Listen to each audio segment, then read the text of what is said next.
Bonjour Françoise, Bonjour, qui es-tu? je m'appelle Françoise et je suis professeure des écoles. J'ai 52 ans, deux enfants et je suis bretonne. Je vis à Bordeaux mais je suis bretonne. Comment tu es arrivée à cette profession de professeur? C'était pas ce que je voulais faire au départ. Au départ, je voulais être prof d'allemand et en fait, au lycée, on m'a dit que c'était un peu difficile et que l'allemand, c'était une langue un peu qui se pratiquait moins en France. Du coup, bon, après, l'enseignement m'a tenté et puis comme j'aime les enfants, le contact avec les enfants, c'est ce qui m'a plu. Voilà.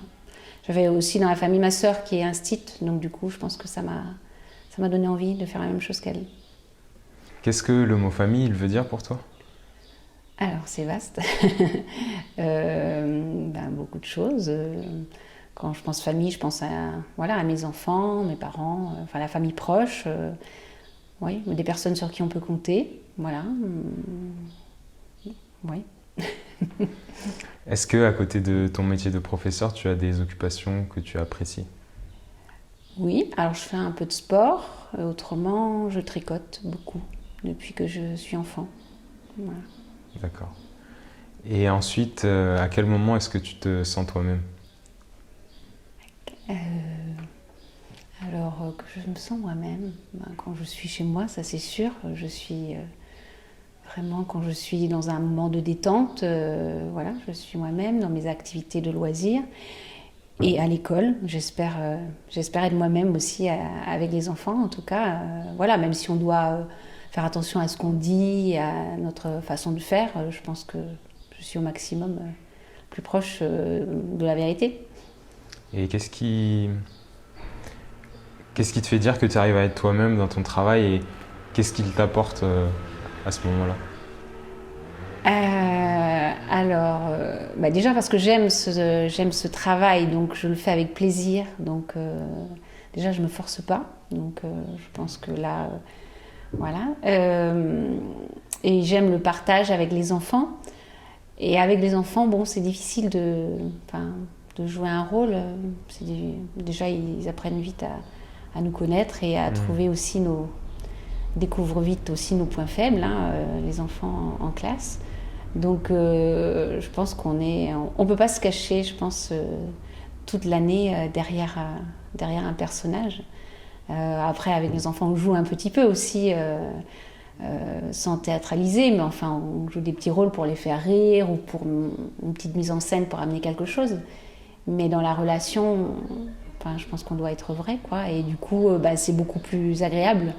Enfin, voilà, on n'est pas toujours en contrôle Donc quand on ça est en classe. permet d'être naturel auprès des enfants parce qu'ils le ressentent et ensuite de repartir peut-être chez soi ou ailleurs en étant plus soi-même. Ah oui, ça c'est sûr. C'est-à-dire que, enfin bon, pour avoir une bonne relation, je pense qu'il faut être soi-même, faut être quand même relativement détendu et avoir de bonnes relations avec les enfants. Voilà. Donc quand les relations sont difficiles, évidemment, après quand on rentre chez soi, eh ben, c'est plus difficile aussi. On repart, dans l'enseignement quand même, il y a de l'affectif. Donc on repart quand même avec les soucis du travail. Voilà, si on a un problème avec un enfant, on ramène le souci à la maison. On partage beaucoup à la maison de ce qu'on vit en classe.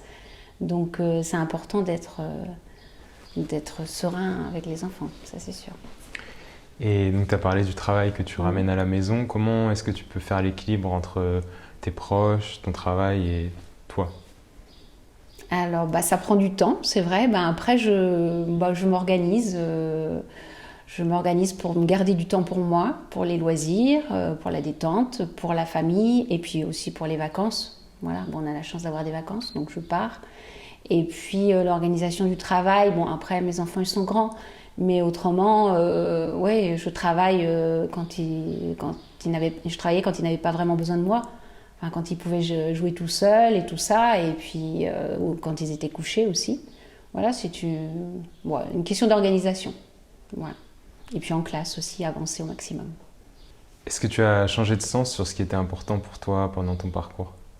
Alors ça, dans l'enseignement, je pense qu'on le fait, on modifie petit à petit notre parcours et notre façon d'enseigner. Donc je pense que au début, c'était voilà, enfin, même si je ne suis pas très autoritaire, on arrive quand même avec cette idée que l'enseignant parle et donc les enfants doivent écouter et tout ça. Et puis petit à petit, surtout avec les nouvelles pédagogies, on amène à un équilibre différent et à lâcher prise. Voilà. Donc là, on est sur un projet, entre autres là-dessus, de classe flexible où il y a beaucoup plus de liberté et du coup de lâcher prise de la part de l'enseignante. Donc ça, sur certaines choses, je l'ai vraiment. À certains moments, c'est plus difficile pour moi. Et donc, voilà. Donc là, je modifie ce genre de choses. Et ça permet de nourrir sa personnalité hors du travail également. Oui, bien sûr, de changer, et puis de voir ce qu'on est capable de faire dans certaines situations. Et puis de changer, enfin de pas faire tout le temps la même chose, sinon le travail ne serait pas très intéressant, mais d'évoluer dans sa pédagogie aussi. Qu'est-ce qui est essentiel Dans la pédagogie ? dans la vie? Ah, dans la vie je dirais la famille.